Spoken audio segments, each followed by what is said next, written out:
I'm feeling so sharp right now. I brought in a new team, new strength and conditioning coaches, new nutritionists. So this is the best I've. Jake Paul has done it again, announcing his next big fight as if he's already crowned the undisputed champ. Classic Jake, living in his bubble of delusion where every matchup is a foregone conclusion and every win is guaranteed. Jake Paul, it's clear to me you are desperate for a reality check. Jake Paul is back, announcing his next big fight. But this time, it's not against a retired athlete or overhyped YouTuber. His opponent? Andrew Tate, the guy already drowning in cash and not needing a boxing payday. Sorry, Jake, your odds look grim. Because there's a lot of pressure, because you're putting your ego on the line, and secondly, because you have to dedicate yourself to a training camp completely and fully. You can't just do one pad session and put it on the fucking internet and talk about being a fighter. You need to dedicate yourself and try hard and set a date where you have a fair competition against another man and put it on the line. Dream big, Jake, but those dreams won't save you when Andrew Tate steps into the ring. Tate isn't here for your antics, staged hype, or Instagram persona. He's here to silence you and prove a point. Get ready to kiss that false bravado goodbye, because this time, you're not just losing, you're getting absolutely dismantled. Tate's about to turn you into mincemeat, and honestly, we can't wait to see it happen. Nobody is sitting down for good reason. We have not only champions of the past, we have world champions of the present. There is a shield in the building. Andrew Tate, a kickboxing champion, internet provocateur, and currently under house arrest, is Jake Paul's latest target. The only shocking part, that Jake still believes anyone is buying his carnival act. Another day, another overhyped spectacle that screams, "Look at me," instead of, "I'm a serious athlete." Jake isn't fooling anyone, least of all me. Let's rewind. Years ago, Andrew Tate called Jake out when Jake was still throwing limp punches at YouTubers, pretending to revolutionize boxing. And what did Jake do? Ghosted. He didn't even look Tate's way. But now, in 2024, Jake suddenly sees a golden opportunity, or more accurately, a golden payday. Tate's name has exploded, and his controversies have turned him into a household figure. Jake smells money the way a shark smells blood, and once again, he's diving headfirst into another media circus. Because you managed to become a fucking clown. The biggest clown on the fucking internet. Andrew Tate has been under house arrest for 6 months. 6 months without stepping inside a gym, let alone a boxing ring. The man is legally confined to his Romanian mansion while Jake Paul flexes in Miami, pretending this is some epic showdown. Really, Jake? Super brave of you to call out a guy who can't even leave his driveway. Calling it a fight feels generous at best. Let's be honest. This is a well-calculated cherry pick disguised as a blockbuster event. Another Jake Paul spectacle, perfectly timed and expertly hyped. I'm on month 6 of house arrest so far, and we'll see how long this continues for, so I'm going to have to miss it, unfortunately. Jake Paul isn't even trying to hide it. He's all over social media, hyping this up like it's the fight of the century, while Andrew Tate, housebound and all, still manages to exude more confidence than Jake has in his entire career. Tate flat out said he could beat Jake with just 6 months of training.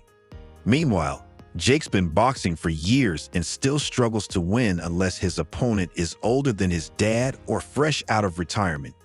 Let's be real. Jake's banking on Tate's legal troubles keeping him at a disadvantage. Why? Because Jake doesn't want a real fight. He wants a guaranteed win. Yeah, no, I think deep down he wants me to win 100%, but Andrew Tate claims this fight could generate 1.5 million pay-per-view buys, translating to $90 million in revenue. Sounds impressive, right? But let's not get it twisted. Tate's fan base isn't just massive, it's fiercely loyal. The man could probably sell tickets to a thumb wrestling match. Meanwhile, Jake Paul's followers, they're more invested in the drama and memes than his actual boxing. Sure, he has millions of fans, but how many are really buying into this? And let's not even get started on Jake's track record. His entire career is built on beating opponents who are either retired, untrained, or there for a paycheck. His 9-1 record might look respectable at a glance, but dig a little deeper, and it's just a parade of cherry-picked fights. Remember when he fought a 47-year-old Anderson Silva? Or when he turned Tyron Woodley, a former UFC champ, into a meme? And now, he's lining up Andrew Tate, a guy who hasn't fought professionally in years and can't even train properly. Bravo, Jake. Truly groundbreaking stuff. Some of my idols, Anderson Silva, to win Knockout of the Year, cover of Sports Illustrated. Like, I've accomplished my goals and beyond. Jake Paul loves to brag about his accomplishments. Knockout of the Year, Sports Illustrated covers, and goals achieved beyond his dreams. But let's compare resumes. Andrew Tate, a 4-time kickboxing world champion with over 40 professional wins.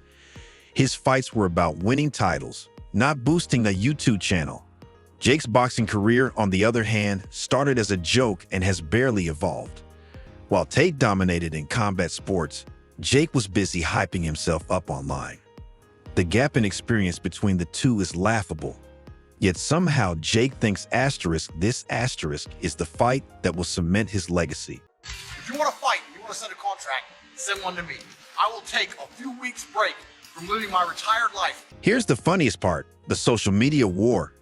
Sure, Jake Paul might have more followers, but Andrew Tate's audience is on another level. They're not just fans, they're an army. They show up, engage, and dominate the narrative. Meanwhile, Jake's followers seem more interested in roasting him than supporting him. So good luck winning the PR battle, Jake. You're going to need it. As for the fight's projections, they're as inflated as Jake's ego. Tate confidently claims the event could pull in 1.5 million pay-per-view buys, and of course, Jake's nodding along like he's already deposited the checks.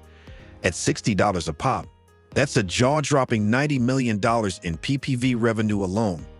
Throw in an extra $5 million from gate sales and $10 million from sponsorships, and you're looking at over $100 million. Impressive, right? Well, only if you're into overpriced, glorified sparring sessions that leave fans regretting their hard-earned cash. Because for all the hype, this fight feels more like smoke and mirrors than substance. Probably like 1.5 million pay-per-view buys at like $60. So like 90 million just in pay-per-views, and then probably like another $5 million in gate, and then like $10 million in sponsorships. So like $105 million. Let's talk about Jake Paul's pay-per-view strategy, often criticized as exploitative or outright scammy. Fans are tired of shelling out $60 to watch Jake hop around the ring, acting like he's the second coming of Muhammad Ali. His opponents? They're either dragged out of retirement or clearly unprepared. But why offer a legitimate fight when selling a fantasy works just as well? Jake knows his audience isn't paying for quality boxing. They're paying for the drama. And somehow, despite the smoke and mirrors, he keeps getting away with it. I'm feeling so sharp right now. I brought in a new team, new strength and conditioning coaches, new nutritionists. So this is the best I've... Training camps for this so-called epic matchup are shaping up to be just as theatrical as the fighters themselves. Jake Paul's training sessions in Miami look less like serious boxing preparation and more like a fitness influencer's photo shoot. Sun-soaked beaches, flashy gyms, and plenty of Instagram-worthy moments. Because, you know, nothing screams serious fighter like perfectly curated selfies. Meanwhile, Andrew Tate is claiming he'll train in the mountains of Bosnia for 6 months, painting a picture straight out of a gritty Rocky montage. Sure, Tate, and maybe Jake will be sparing polar bears in Alaska. Both of them are selling the story, but let's be real. Jake's version feels more like a reality show than a Rocky sequel. Because if I were to fight Jake, I'd have to take it very seriously. It'd be a 6-month training camp. I'd have to go to the mountains of Bosnia and not do much else. So let's break down their fight styles. Jake Paul, at 26, has youth and heavy power punches on his side. But beyond that, he's all bark and no bite. His strategy is simple: swing wildly and hope for a knockout. It's a one-dimensional approach that might work in select situations, but lacks the depth needed for a serious fight. Meanwhile, Andrew Tate brings years of experience as a 4-time kickboxing world champion. He has precision, speed, and a mental edge Jake can only dream of. If this fight actually happens, it won't just be a physical battle. It'll be a mental one too, And Jake's mental game is about as sharp as a butter knife. Now, about the spurring offer. Despite being under house arrest, Tate invited Jake to Romania for a private spurring session, even suggesting that the footage could rake in millions, whether it's released or not. Bold, but also hilariously ironic for someone who claims to be all about the fight. Jake, however, has been suspiciously quiet.